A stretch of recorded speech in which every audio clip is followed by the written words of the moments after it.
오늘 우리가 함께 읽은 말씀을 통해서요, 지난주에는 기도 간절하게를 살펴봤는데 오늘은 기도 거룩하게 라는 제목으로 함께 은혜를 나누겠습니다. 사람과 사람 사이의 설득, 커뮤니케이션에 있어서는 보이지 않는 이 설득의 요소가 작용을 합니다. 저 사람이 무슨 말을 하는지 도무지 이해가 안 된다. 그러면 설득이 안 되겠죠. 말에는 논리가 필요한 거예요. 근데 말을 하는데 마음을 모아서 집중해서 열성을 다해서 하는 거 그러지 않은 거 차이가 있잖아요. 설득을 하려면 열정이 필요해요. 열정이. 근데 그 사람이 말도 잘해요. 아주 흥분해서 열정도 있어요. 근데 그 사람이 너무 삶이 잘못됐다는 걸 내가 알아요. 그럼 그 사람이 모든 게 오히려 더 가식적으로 느껴지겠죠.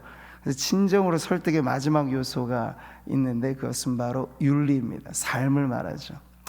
자, 제가 왜 말씀드리는가? 우리가 하나님과의 대화로서 기도도 마찬가지입니다. 기도는 하나님과의 소통이고 거룩한 설득이라고 혹 말할 수도 있겠는데, 그래서 우리 기도 안에도 예수님이 그래서 왜 반듯한 기도를 가르쳐 주셨어요? 내용이 주기도문이 그런 거잖아요. 아주 내용이 올바라야 돼요. 내용이 좋아야 돼요. 근데 그것만 가지고는 안 되죠. 우리가 지난주 보았던 것처럼 간절함이 있어야 돼요. 주셔도 좋고 안 주셔도 저는 별로 상관없습니다. 그러면 주님이 굳이 그런 기도에 이렇게 시급하고 다급하게 응답하셔야 할 이유가 사실은 없겠죠. 그러니까 우리 안에서 간절한 목마름으로 하나님 앞에 기도는 드려져야 합니다. 근데 그게 전부가 아니고 기도의 또 하나의 아주 중요한 요소, 오늘 우리가 보는 부분이 바로 그거예요. 기도를 하나의 내용이라고 말하면 성도의 삶은 기도를 담는 그릇인데, 이 삶이 깨어져 버리면요, 보세요. 지금 물을 잘 담아놓은 그릇인데 깨진 데가 없어서 안 흐르는 거잖아요. 근데 이 그릇이 깨져 버리면 아무리 수고스럽게 물을, 좋은 물 많이 갖다 부어도 줄줄 새나갈 뿐이에요. 그래서 기도자의 삶이란 것이 그만큼 중요하다 하는 것을 이제 오늘 우리가 말씀을 통해서 보겠습니다. 자, 한번 기억을 나시도록 세 가지, 기도의 가장 중요한 세 가지 따라해 보시죠. 올바름, 간절함, 거룩함. 네, 올바르고 간절하고 거룩해야 한다. 바로 그거죠. 자, 오늘 기도의 사람 다윗이 쓴, 그래서 표제 자체가 다윗의 기도라고 붙여진 이 시편은요, 다른 그 표제하고 좀 비교해 보면 상황 설명이 정확히 나와 있지는 않아요. 뭐 사울에게 쫓길 때 지은 시, 뭐 이런 상황 설명에 나와 있는 표제가 있잖아요. 근데 여기는 그런 표제는 없어요. 하지만 이 기도의 시 안에 다윗이 지금 어떤 정황에 처해 있는가 상황을 알 수 있는 말씀이 있죠. 9절이에요. 9절을 같이 한번 읽어볼까요? 내 앞에서 나를 압제하는 악인들과 나의 목숨을 노리는 원수들에게서 벗어나게 하소서. 지금 정확한 구체적인 상황까지는 모릅니다만 지금 다윗은요, 매우 위급한 상황인 걸 알 수 있죠.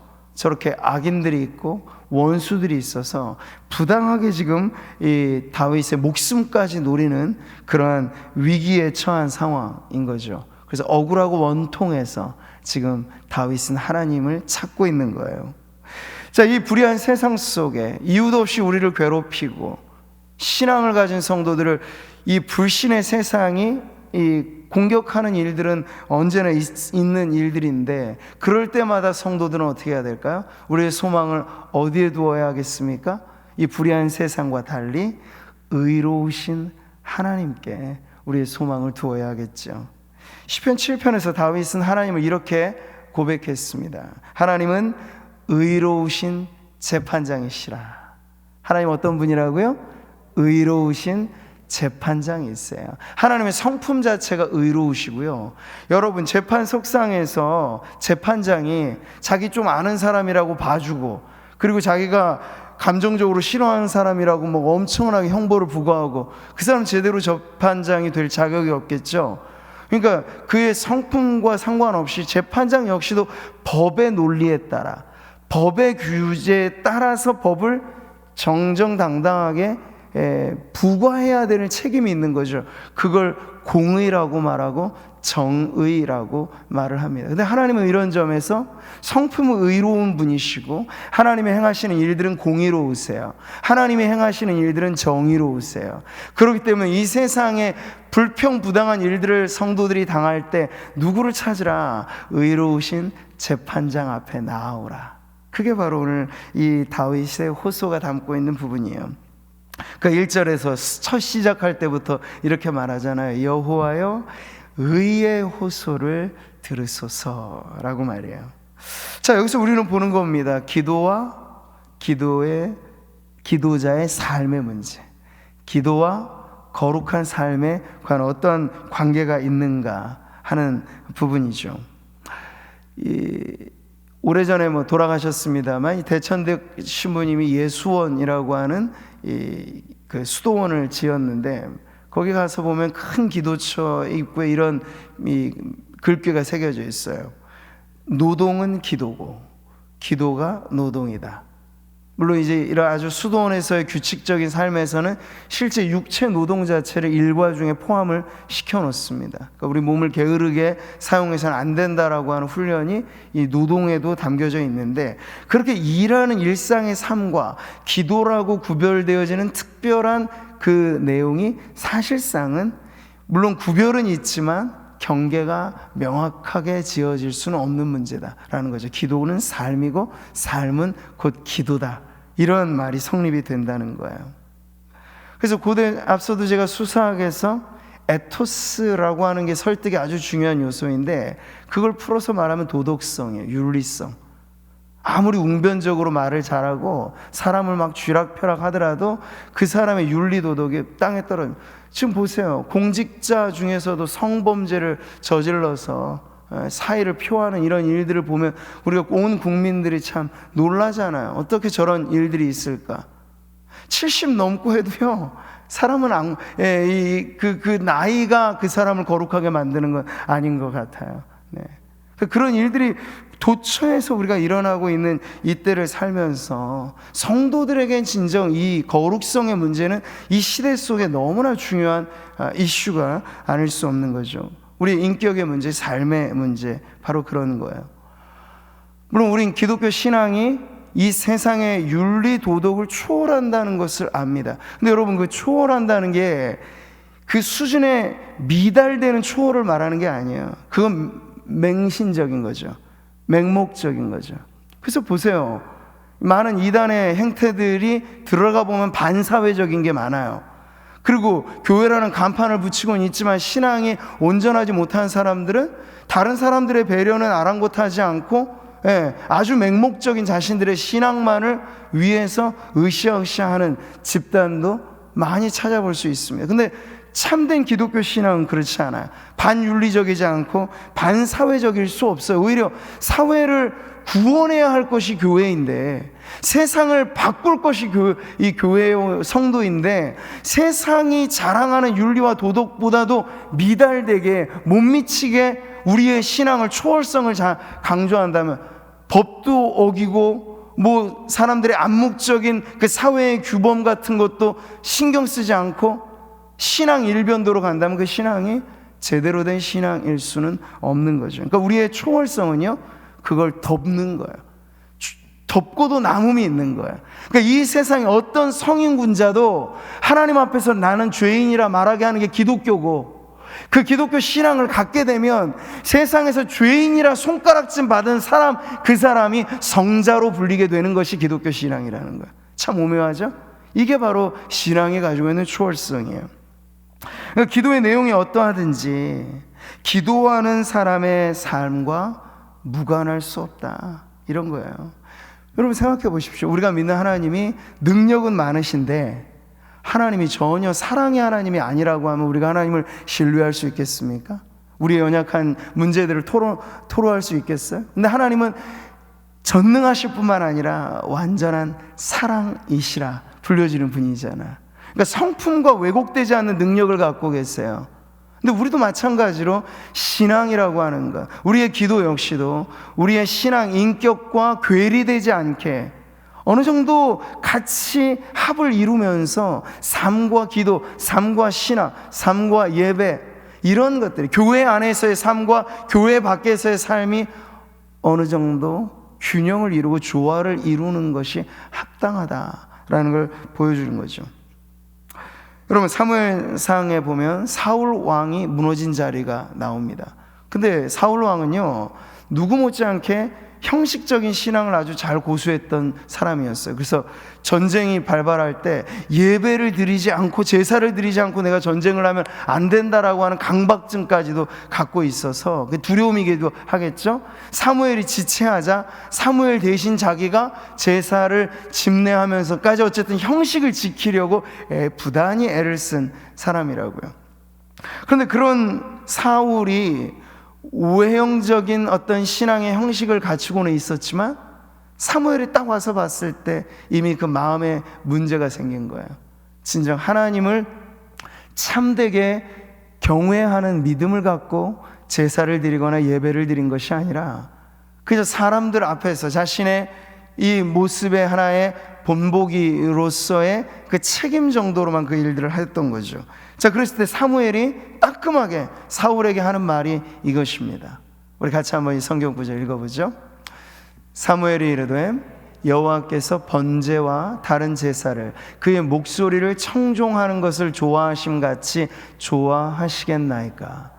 순종이 제사보다 낫고 듣는 것이 순양의 기름보다 나으니 이는 거역하는 것은 점치는 죄와 같고 완고한 것은 사신 우상에게 절하는 죄와 같음이라. 사무엘이 지금 사울의 잘못된 부분을 이렇게 가르쳐주고 있는 거죠. 문제는 어디서 발생했습니까? 사울 왕의 예배의 형태가 문제가 아니었고 그의 마음이, 삶이 하나님 앞에 본디 깨어져 버린 그 문제가 그의 모든 외형적인 신앙의 내용을 담아내지 못하는 결격 사유가 되었다는 거죠. 자, 말씀에 따라 순종하는 삶이 따르지 않는 기도도 이와 같습니다. 삶과 괴리된 종교의 언어가 될 뿐이에요. 자, 이런 기도에 대해 성경은요 아주 분명한 기준을 갖고 있어요. 이런 거죠. 구하여도 받지 못함은 정욕으로 쓰려고 잘못 구하기 때문이라. 그러니까 모든 기도가 응답된다면 사실 이 세상 이 모습은 아닐 거라고요. 근데 다행히도 모든 기도가 응답이 안 된 게 오히려 이 세상의 평화가 그나마 이 정도 더 지켜진 것이 아닌가 싶습니다. 그게 무슨 말일까요? 무슨 의미일까요? 사람들이 죄된 욕망으로 이게 죄인줄도 모르고 하나님 앞에 구하는 것들이 참 많다고요. 근데 그것마저도 다 기도이기 때문에 응답받는다 그러면 나의 이기심과 다른 사람의 이기심이 그저 충돌될 뿐이에요. 그러니까 남북전쟁이 미국에 일어났을 때 링컨이 지혜롭게 말한 게 그거잖아요. 하나님이 우리 편 되게 해달라고 기도하지 말고 우리가 하나님의 편에 속하도록 기도합시다. 그게 지혜예요. 그게 중요한 거고요. 그게 결국 삶을 다루는 기도의 문제인 거죠. 이사야서도 보면요 앞장에서부터 그들은 기도했는데 불구하고 전혀 응답받지 못하는 그 문제의 이유를 선지자는 이렇게 답하고 있습니다. 같이 읽어보죠. 너희가 손을 펼 때 내가 내 눈을 너희에게서 가리고 너희가 많이 기도할지라도 내가 듣지 아니하리니 이는 너희의 손에 피가 가득함이라. 이거죠, 여러분. 그러니까 죄에 대한 일발의 가책조차 없이 이걸 양심의 화인 맞았다고 합니다. 양심의 화인을 맞으면요 철저하게 교회 안에서의 신자로서 신앙은 지킵니다. 근데 또 철저하게 세상 사람처럼 살아갑니다. 거기에 스스로 어떤 갈등도 어떠한 아픔도 없어요. 이렇게까지 되면 양심의 신앙 양심이 화인 맞은 것이라 할 수 있는 거죠. 자, 그렇게 드리는 기도에 대해서 하나님은 눈을 가리시고 귀를 닫으신다고 말씀하시는 거예요. 그러니까 이런 점에서 기도는 얼마나 많이 드리는가도 우리가 어떤 측면에서는 강조합니다. 그러나 기도의 시간이나 기도의 정성이나 이것보다 더 중요한 건 어떤 믿음, 또 하나님이 정말 들으시는 믿음과 삶으로서 하나님 앞에 기도하는가, 이게 사실은 더 본질의 기도에 있어서 중요한 문제라는 거죠. 그래서 다윗은 고백하는 거예요. 거짓되지 아니한 입술에서 나오는 나의 기도라고 말이죠. 그러니까 기도하면서 그 기도에 대한 자신의 믿음의 고백을 이렇게 하고 있는 거죠. 그러면서 그는 간절했고, 그러면서 그는 하나님 앞에 절절하게 호소하였습니다. 물론 그렇다고 지금 다윗이 신약 성경에 나오는 자칭 의인들, 바리새인들이 말하는 것처럼 나는 의인이라, 나는 죄가 없다, 그렇게 말하는 것은 아니에요. 다만 그는 하나님의 목전에서, 하나님의 눈 앞에서 흠이 없고자 몸부림쳤던 한 성도로서 지금 이 고백을 하고 있는 거죠. 2절을 보세요. 주께서 나를 판단하시며 주의 눈으로 공평함을 살피소서.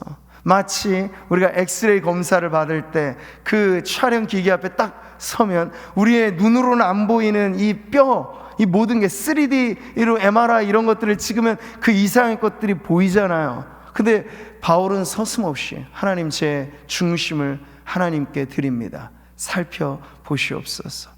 그러니까 다윗이 얼만큼 자신의 마음을 다하여 하나님 앞에 살려고 애쓰고 힘썼는가가 바로 이러한 고백에 나와 있는 거죠. 하나님의 눈높이에 맞추어 거룩한 삶을 살고자 애썼던 성도의 모습인 거예요. 심지어 그는 입술의 말조차도 조심조심하면서 살아갔습니다. 3절, 내가 결심하고 입으로 범죄하지 아니하리이다. 여러분, 이 고백이 너무나 사실은 힘들고도 그건 너무나 중요한 거예요. 기도에 있어서는 특히나. 낙타 무릎이라는 별명이 붙을 정도로 무릎에 하도 기도를 많이 해서 무릎 꿇어 굳은 살이 엄청 백인 이 야고보, 기도의 사도라 불리는 야고보는 그 야고보서에서 기도에 대한 강조점을 많이 하죠. 엄청나게. 근데 그는 기도에 관해서 말할 때 아주 우리에게 중요한 지혜를 일깨워줘요. 샘이 한 구멍으로 어찌 단물과 쓴물을 내겠느냐. 이것은 입술의 언어 생활에 대해서 경건의 중요성을 강조할 때 쓴 표현인데요. 예컨대 그거예요. 동일한 입술로 하나님을 찬송하고 그 입술을 가지고 하나님의 형상대로 지음받은 형제 자매들에 대하여 저주할 수 없는 노릇인데, 그런 일들이 비일비재하다는 거죠. 그것은 마치 샘구멍이 하나면 여기서 물이, 단물이 나오든 쓴물이 나오든 하나만 물이 나올 수밖에 없는 거예요. 그게 정상의 이치인데 죄악된 사람들은 그게 아니라는 거죠. 한 입을 두고도 진실과 거짓이 나와요. 한 입을 두고도 깨끗한 말과 더러운 말이 나와요. 한 입을 가지고 이 모든 것들이 나온단 말이죠. 근데 그래서는 안 된다고 지금 강조하고 있는 것입니다. 다윗의 이 또 다른 시편을 보면 그는 기도를 담는 이 그릇으로 자신의 입술이 성별되기를 힘썼습니다. 평상시 언어 생활을 제대로 잘 하면서 하나님 앞에 예배할 때 자신의 이 언어로서 고백되어지는 기도가 무임해지지 않도록 그는 이렇게 힘썼던 거예요. 나의 기도가, 같이 읽어볼까요? 주의 앞에 분향함과 같이 되며 나의 손드는 것이 저녁 제사같이 되게 하소서. 여호와여, 내 입에 파수꾼을 세우시고 내 입술의 문을 지키소서. 실제로 이런 기도를 날마다 했던 거죠. 물론 이런 기도를 했던 이유도 다윗도 사람인지라 왜 말 실수가 없겠어요? 사람 중에 말 실수 없는 사람은 아무도 없죠. 다 말에는 실수가 있게 마련이에요. 근데 그럴 때마다 이 기도를 하였던 거예요. 하나님, 내 입술에 파수꾼을 세우시고 내 입술의 문을 지키소서. 단물만 우러내오는 샘물과 같이 내 입술이 하나님을 찬송하고 하나님께 기도하는 도구로, 의의 병기로 쓰여지기를 원합니다. 이게 다윗이 늘상 해왔던 기도를 보여주고 있는 거예요. 자, 뿐만 아니라 지금 다윗이 기도와 삶을 일치시키기 위해서 말, 생각, 이 모든 것들을 지금 맞춰가고 있죠. 그는 자신의 걸음까지도 이렇게 지켜냈습니다. 5절, 나의 걸음이 주의 길을 굳게 지키고 실족하지 아니하였나이다. 악인들의 꾀, 죄인들의 길, 오만한 자의 자리에 앉지 않는, 이 모든 게 다 행동이잖아. 근데 그 행동거지 하나하나도 성도로서 그는 지켰는데 왜 그렇게 하였는가? 자신의 기도가 하나님 앞에 올바로 상달되기 원하여서. 바로 이 때문이에요. 그는 하나님이 자신을 알되 자신의 모든 것을 안다는 믿음을 갖고 있었습니다. 나의 앉고 일어섬을 아시고, 멀리서도 내 생각을 아시고, 내가 새벽 날개 치고 저 바다 끝에 갈지라도 거기서도 주님은 나와 함께 하신다. 그러니까 하나님을 피하여 숨을 데가 없다는 걸 알았어요.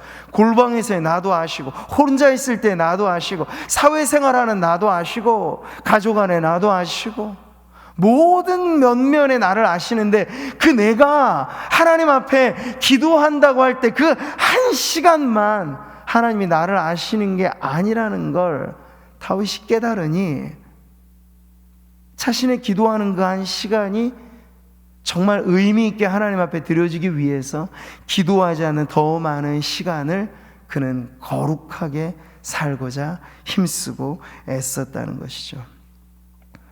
사랑하는 성도 여러분, 성경에 보면 의인의 간구라고 하는 말씀이 나옵니다. 이게 야고보의 가르침에도 나오는 이야기죠. 근데 여러분, 여기서의 의인이란 누구일까요?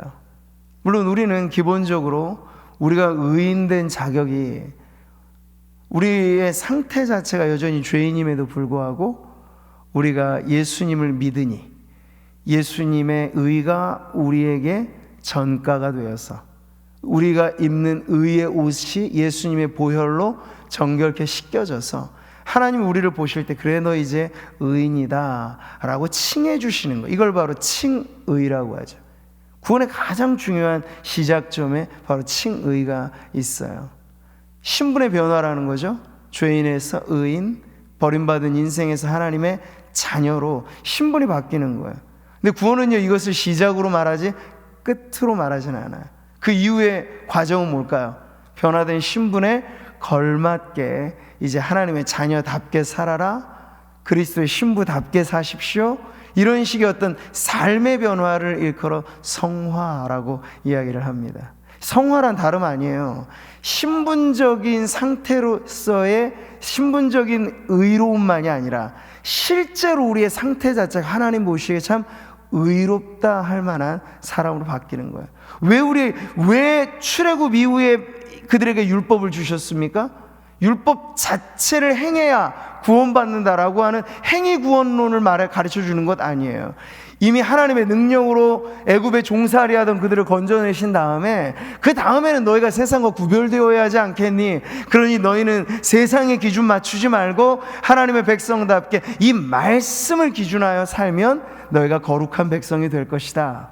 그래서 출애굽한 이후에 시내산에서 율법이 주어지게 된 거예요. 우리도 마찬가지죠. 칭의라고 하는 이 구원의 첫걸음을 내딛은 이후에 우리의 삶이란 예수님의 제자답게, 하나님의 자녀답게 우리의 상태조차도 이 세상과 비교하면 상대적인 것이겠습니다만 그래도 정말 의로운 백성이다 라는 칭함을 받을 수 있는 변화를 주님이 원하시는 거죠. 바로 이런 의, 주의 눈은 의인을 향하시고 그의 귀는 의인의 간구에 기울이시되, 베드로 사도도 이것을 강조하고 있어요. 여기서 의인과 악인의 구별은 바로 그런 것입니다. 또 의인의 간구는 역사하는 힘이 큼이라. 그러니까 예수 믿어서 칭의로서만이 아니라 정말 하나님 앞에 말씀대로 살아보려고 몸부림치며 찢기고 상해도 다시 한번 일어나면서 하나님 내가 이렇게 살아서는 안 되겠지요 하면서 하나님의 말씀이 기준되어서 살아가려고 하는 그런 의인에 대하여 지금 말하고 있는 것입니다. 성화적인 의도 함께 강조가 되어야 한다는 것, 이게 바로 거룩한 삶과 기도의 떼려야 뗄 수 없는 아주 중요한 밀접한 관계이죠. 잠언이 말씀하고 있습니다. 같이 한번 읽어보죠. 악인의 제사는 여호와께서 미워하셔도 정직한 자의 기도는 그가 기뻐하시느니라. 그러니까 하나님 보시기에 악인도 기도를 해요. 악인도 제사를 드려요. 악인도 종교를 가질 수 있어요. 악인도 자기 믿고 의지하는 것들을 지닐 수 있죠. 근데 이 모든 게 다 그가 악인이기 때문에 하나님께서는 의미를 두지 않으신다는 거예요. 미워하신다고까지 말씀하세요.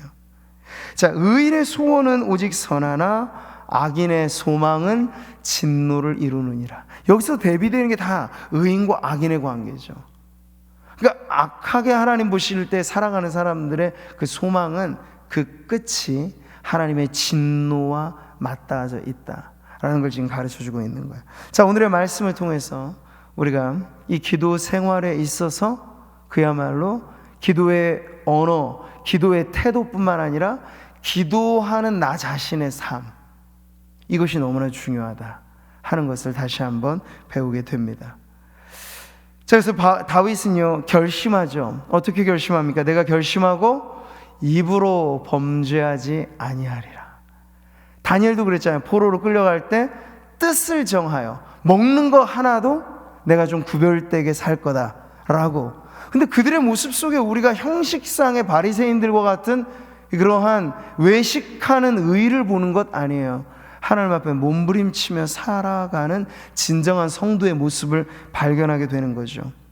그러니까 우리도 넘어질 수 있습니다. 쓰러질 수 있습니다. 그런데 이럴 때마다 다윗의 이 기도를 기억하면서 내가 결심하고 하나님 앞에 입으로도 범죄하지 않겠습니다 하는 그런 결단을 날마다 새롭게 하시는 저와 여러분, 우리 모두가 되기를 바랍니다. 우리의 입술에 거룩한 기도가 담기기 위해 우리가 힘쓸 것이 무엇일까요? 나는 주의 입술의 말씀을 따라 스스로 삼가서. 이게 다윗의 변함없는 기준이었죠. 자, 우리는 듣는 것을 말해요. 언어를 배울 때 가장 중요한 원칙은 많이 들려요. 귀가 열리면 입이 뚫리게 되는 거죠.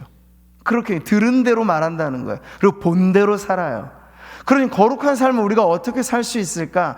여기 지금 다윗이 아주 지혜롭게 말했잖아요. 주의 입술의 말씀을 따라.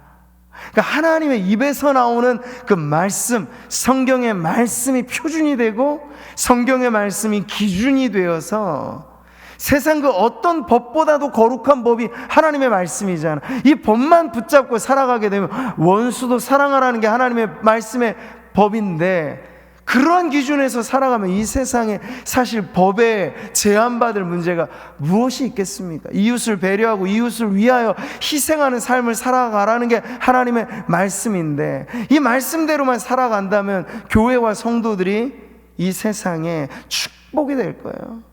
교회가 만약 어느 지역교회가 말이야 사정이 있어서 이사를 가려고 하는데, 그 이사를 가려고 할 때 지역 주민들이 속으로 쾌재를 부르면서 잘됐다, 저 교회 옮겨가니까 너무 속 시원하다, 이러면 이제 그 교회가 과연 어떠한 모습으로 그 지역 안에 있었는가 성적표가 나오는 거죠. 근데 교회가 옮겨가려고 했는데 오히려 지역 주민들이 만류해요. 가면 안 됩니다. 여러분, 당신들의 이 교회 때문에 우리 지역에 어려운 이웃들이 돌봄을 받고 어르신들도 이 도움을 받고, 우리 많은 지역사회에 이 교회로 인하여 우리가 많은 도움을 받았는데 여러분들이 다른 데로 가신다니요. 그러지 마십시오. 오히려 뜯어 만류할 정도라면 지역에 뿌리내린 그 교회가 과연 어떠한 신앙으로 세상에 자리를 잡았는가 하는 것이 보여지게 되죠. 초대교회로 말하자면 신앙 그 자체는 불신앙의 세상에 반대를 받았지만 초대교회 성도들의 삶이 너무나 거룩하고 온전하고 아름다워서 믿지 않는 뭇 백성들에게도 칭송을 받았다고 성경은 기록하고 있습니다. 저는 오늘 우리 교회가 그와 같기를 소망합니다. 기도하는 이 자리에서의 거룩함뿐만 아니라 이 기도로서 변화된 우리 자신이 우리의 삶을 살아가는 그 모든 자리에, 우리의 발걸음이 내딛는 곳에, 우리의 입술이 발화되어지는 모든 이 말들 속에 하나님의 이름이 거룩히 여김을 받는 그러한 하나님의 사람들이 되어서, 이런 우리가 모여서 합심해서 기도할 때 하나님은 얼마나 즐겁게 들으시겠어요. 거룩한 백성들이 의의 호소로 오늘 말씀처럼 그것도 간절하게 하나님 앞에 기도하면 하나님이 왜 안 들으시겠으며 왜 응답하지 않으시겠습니까? 바로 이런 문제가 우리에게 중요하게 와닿기를 바라요.